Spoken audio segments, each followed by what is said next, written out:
video natin ngayon mga maestro ay pag-usapan naman natin itong DepEd PBB 2023. Ayan, so mayroon nga tayong latest update ngayon mga maestro patungkol nga dito sa ating inaantay na DepEd PBB 2023. Ayan, so update po yan ngayong araw, April 29, 2025. Ayan, so ayon nga po sa post ng Alliance of Concerned Teachers or ng ACT.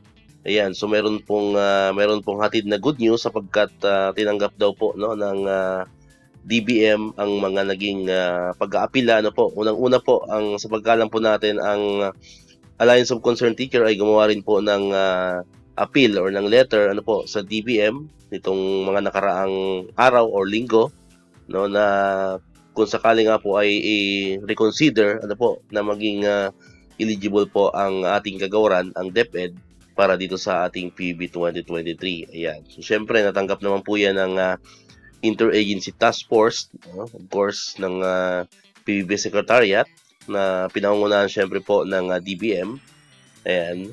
And, of course, ang isa pa sa good news mga kamaestro kasi ang atin pong DepEd Secretary, Sani Angara, siya na po mismo ang nag-apila sa DBM, so gumawa rin po siya ng letter request, nag-apila rin po siya sa DBM na kung sakali po ay i-reconsider itong ating PBB 2023 kasi nga, di ba, naalala po ninyo, itong nakaraang buwan ay ayon po sa website ng Interagency Task Force ng PBB Secretariat ay yun nga, nakalagay nga po doon na tayo ay hindi eligible para sa PBB 2023 sapagkat hindi po natin naabot yung points para sa isang agency para po maging eligible sa PBB 2023 So yun po yung naging dahilan kung kaya nga ang DepEd ay hindi po napabilang sa mga agency, sa mga department na naging eligible para sa PBB 2023. Ayan. Pero sabi nga, hindi pa naman totally nagsasara yung pintuan so meron pa tayong slim chance para ma-reconsider na tayo po ay magkaroon ng PBB 2023. At ito na nga po yung unang hakbang para doon na kung saan ang atin pong DepEd Secretary na mismo ang nag-apila sa DBM na kung sakali po ay tayo ay maging eligible para sa PBB 2023. At maganda naman sa batay po sa pahayag ng ACT ay naging maganda naman po ang pagtanggap ng Interagency Task Force sa apila ng DepEd, ng ating pong DepEd Secretary. Ayan, so syempre, antay-antay lang po tayo sa magiging updates, pero sabi nga nila ay positibo, So positibo naman yung pagtanggap ng apila from our DepEd Secretary, na kung sakali po ay ma-reconsider po itong ating PBB 2023. Pero wala pa pang final na decision. Sabi nga natin, kasalukuyan pa po nilang rin-revalidate rin-revalidate po yung lahat ng mga documents na kailangan para po may maging eligible ang isang agency for PBB 2023. So sabi nga nasa kanila na po ang desisyon niyan kasi ginawa na po ng ating DepEd Secretary ang kanyang part, so kumbaga nag-apila na siya, tanggol niya na po ang side ng mga teachers sa DBM.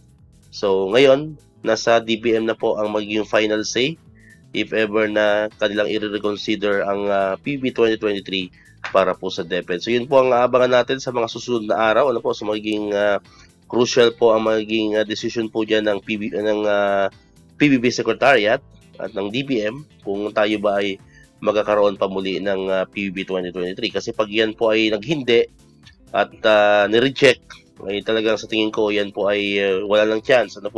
Pero sabi nga, ayon nga sa Alliance of Concerned Teacher, naging maganda ang pagtanggap and hopefully ay hindi rejection po ang matatanggap natin pag nag-decide na po ang PBB or ang PBB Secretariat once again para po sa eligibility ng DepEd for PBB 2023. Ayan, so abang-abang lang po, So at least meron na pong first step na ginawa ang ating DepEd Secretary at ibang mga teachers group para umapila nga po sa DBM. So yun, antay-antay po tayo. Hopefully ay makapag-decide na agad ang Department of Budget Management kasi alam ko marami na mga kamaestro natin yan ang naghahangad or nag-aantay na kahit paano ay maging eligible pa rin ang DepEd para nga po sa PBB 2023. Kasi nga, alam naman natin, at always ko naman pong sinasabi sa mga vlogs po natin ng mga nakaraan, no, patungkol nga dito sa PBB 2023, na sa tingin ko naman ay wala sa teachers po, no?